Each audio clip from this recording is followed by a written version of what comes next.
Hello and welcome to New Filmmakers Los Angeles in partnership with Moviemaker magazine. Today we have director Chris Valenziano with his movie Life is Sweet. Let's take a look at a clip.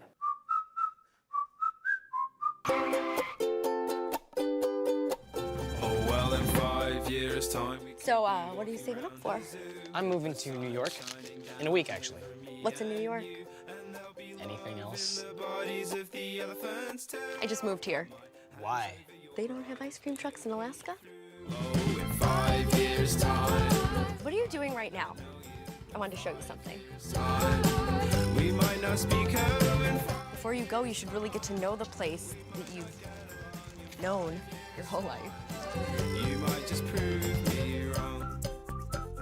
Life is Sweet is it's a love story. It's just a short little tale about a guy, a girl, and an ice cream truck. And it's about what happens when you want to desperately leave your hometown and you meet somebody who's just moved there who shows you a different side of it, a different side to your hometown, a different side to your way of thinking, and a different side to life. What was your inspiration behind the film? Well, I grew up in suburban Illinois. I drove an ice cream truck when I was in college for one summer, so I've been wanting to make an ice cream truck movie for many, many, many years. And I wrote a feature film a few years ago that was based in Illinois, slightly based on some things that happened to me. And it did very well. People really enjoyed it, and people really liked it, got a lot of good feedback and response. But I was having trouble getting it to studios or raising money for it. And eventually said, I just want to do something with it. I like the characters so much. I like the content. I want to do something. And a friend said, well, shoot a short version of it. So, maybe you could use it to raise awareness, or maybe you just get to play in that world and play with those characters a little bit, and you get to have a little of that creativity you wanted to explore with that script. You get to do it in a short film version. So I said, okay.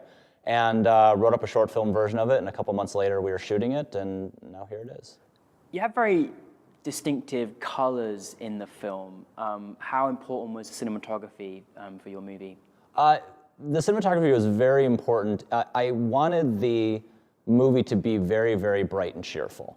And that was very, very important because the movie starts out very, very happy and very, very silly, and then it takes a very dramatic turn. And I wanted the colors to reflect that in a place where it seems like nothing could go wrong in this beautiful neighborhood that this guy, for some reason, can't stand, that there is a darkness to it as well.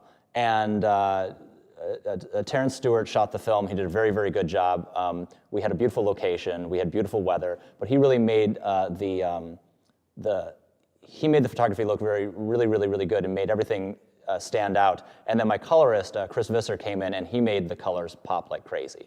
And we overdid it on a lot of them just for that purpose. We wanted everything to look sunshiny and cheery and happy. So when we did those dramatic turns, it would come as a little bit of a shock to the audience. What's it like to have your movie be part of the official selection for New Filmmakers Los Angeles? It's great. It's fantastic. The screening feels more like an honorarium almost than a festival. It feels like here's an evening, people are going to get together and they're going to watch films that have been selected as new filmmakers. And you're part of this group that's been put together, and you're being honored that night. And you've got about 10 short films, and you've got a feature film. And for that night, you are the honorees. And it's downtown. It's at night. It feels like an event. Sometimes when you are at festivals and you have a short film, you get the 11 a.m. slot on a Monday morning, and you're like, this is great. No one's ever going to see this movie. This is a movie where you had a big crowd of people because they were all there for that event, and it makes you feel good. We don't do it for the validation. We do it to entertain people, and we do it because we want people to see our work, and we want to make them happy or make them sad or cry or whatever the movie's supposed to do. But it's great when you can have it in front of people, and then you can talk to them. They can tell you what they liked, what ideas they have for it. It just feels really, really good to have your work showcased in that way.